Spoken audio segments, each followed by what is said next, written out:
Welcome back to the Hockey Shop, source for sports. We're out here in Cam's Crease, Cam's Corner, little section of Goalie Utopia. Off to the side amidst 34,000 square feet of hockey awesomeness. There we go. And speaking of awesomeness, you might be wondering to yourselves, why do you have the Warrior G6 line in front of you? Did you not review this? God, how long ago was that? May? I think it might have even been earlier. May of 2022? Yeah, that sounds about right. Okay. So, why do we have it? Because they have it. The reality is it's been hard to get. There's a good story there. Not one we're going to tell here, but maybe on the podcast, folks. You can listen in and tune in as to why this exciting line took so long to get here. They had limited stock before. They've now got a lot more stock coming in, including Cam. Not just senior. We've got intermediate and we have junior. Mm-hmm. So let's just go over, for those who don't remember quickly, the highlights of the G6 line, starting with the slide plate. The slide plate. Basically, one of the kind of hotly talked about topics, for like the gear market release of this like previous season, and even into this season. So that slide plate basically creating, so much less friction in terms of for your... It's hard plastic on the inside of the pad. It slides like a hot damn. You want me to just put it succinctly? Hey, there we go. Your Kevin sponsored moment brought to you by the Warrior G6 slide plate. So in terms of for your overall... Like it literally is hard. It's hard plastic. And you know what? If it's too much too, it's easily removable. It's just held on by two Velcro straps. So as Kevin's kind of showing there, you can kind of break into that knee stack and be able to actually pull that Velcro strap fully out.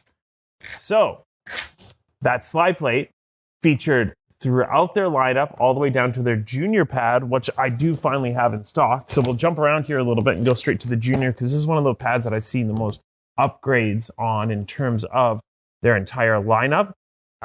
Each pad is upgraded, don't get me wrong. That said, that slide plate is featured on the junior pad, which in my opinion is a great feature, especially for those kids that are learning those mechanics in terms of sliding. Need that a little bit of an extra boost to help see what that pad can do, or what they can do in terms of for that slide back and forth. This is a great aid, great teaching tool potentially as well. And again, something exclusive to that Warrior G6 line. Okay, so the slide plate goes all the way down from senior, intermediate, and into junior. Is it interchangeable amongst the three? Senior, intermediate, and then it also includes pro. They're all the same size. Junior is a smaller plate, so the junior one will be the different of the two. Slide plates, again, been very hard to get a hold of. They are available aftermarket. We're hoping that some stock will be arriving soon, but we don't have an ETA date for them yet. We said that about the Warrior G6 line overall for a year. We've got that in stock. Now listen, the slide plate can actually go on other brands. You can actually attach it to other brands. I have had this question from an NHL goaltender. Is it legal? Can I strap this on to my pads in the National Hockey League? They were curious. And the answer is no. It is not legal in the National Hockey League. So, there you go. Asked and answered. What about the rest of the line? But for most of you that are watching and are listening, you're not playing in the NHL. So that was completely irrelevant information for you. I just it was just basically a humble brag that we had NHLers reaching out to us and asking. We won't name drop the actual name, but he's a Vezina candidate. Kevin just flexing as usual. But that said, yes, it can fit on other pads. In terms of what pads it can fit off, we're still working. You know what? That's one video for another day, a comprehensive list of what ones will fit and what ones won't.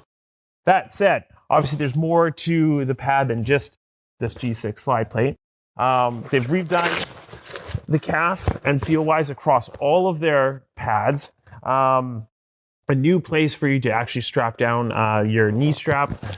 They've added the Velcro kind of inside the actual calf and leg plate itself. So just creating a cleaner wrap on the outside of the pad. Also, too, creating a bit more connectivity. So you're creating a bit tighter of a fit, even when you do strap your knee strap down to what we call it, like calf position, for example. So a bit of a different feel there. Warrior has also created an ability to customize your pad in terms of how tight you want that bottom calf strap 2B, their main calf strap.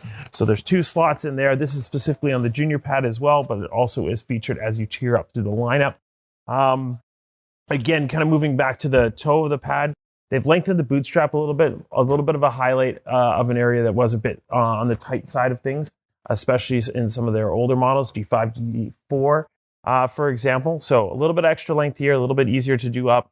They've still got their bungee toe system, no toe bridge on the junior pad. That is something that will be featured on the senior and the intermediate pads. So if you want to go OG, like the original, how you do up your pad, you still have it on the senior and intermediate, but the junior is pretty much just the Warrior system. Correct. And then again for this series here, you could go with laces, different bungee systems, other aftermarket parts that you have seen. So definitely a good call out that way as well. Okay, overall profile, super thin thigh rise. Funny, we just did the True Catalyst PX3. We're talking about how thinned out that thigh rise is. We just put the G6 right next to it, and they basically have the same profile. The difference is where True thins out for that upper portion, this one is thin from the knee up. That's correct. And very stiff. Yes, that's definitely worth calling out. I mean, we're weighing on this thing like as hard as we can, and we're not getting much flex out of it. Now, the boot's quite flexible, which is good because you got to complement that kind of stiff style of pad. But especially for users that have been familiar with Warrior, especially G5 line maybe had, some would argue, a little too much flex at the top of the pad. Correct. Even in some, they had an option to kind of stiffen it up too as well. This is even stiffer than that. So once again, if you are looking for that stiff pad, you are definitely going to find it here in the Warrior for sure. Okay, stiff and straight on that one. What else? The knee stack, obviously integrated to the thigh, like quite a stiff. You're going to get a lot of connection between the face of the pad and the knee stack. That's a feature that's been there for Warrior, sort of ahead of the curve a little bit with that knee wedge as well. Correct. And again, that's giving you your stability when you're dropping down into the ice, and also keeping your pad sealed across the ice as well. So longtime staple of Warrior. Nothing's changing there for a good reason because it didn't need to. Again, a little bit ahead of the curve in that sense. Okay, so this is a quick refresh on the Warrior G6. If you want to get more information on the blockers and the gloves, the different models, the different options, the different closures, that was all included in our original Warrior G6 review. We'll have a link to that in here. The key today is they have it in stock, and that has been something that was difficult for a long time. Again, make sure you listen to the podcast. We'll explain some of the fun little details behind that. So stay tuned for another video of the gloves and the blockers, because they do have their 2 lines. So we will hit that again once I have everything and once I can describe everything properly, because it's hard to talk about something when it's not here. So once that arrives, keep an eye out. We'll talk about it. If you have any questions further, though, you can give me a call, 604-589-8299 or 1-800-567-7790, or visit us at www.thehockeyshop.com. Jeez, at this point, you don't even really need me in these. Well done, Cam. Oh, that is pretty good.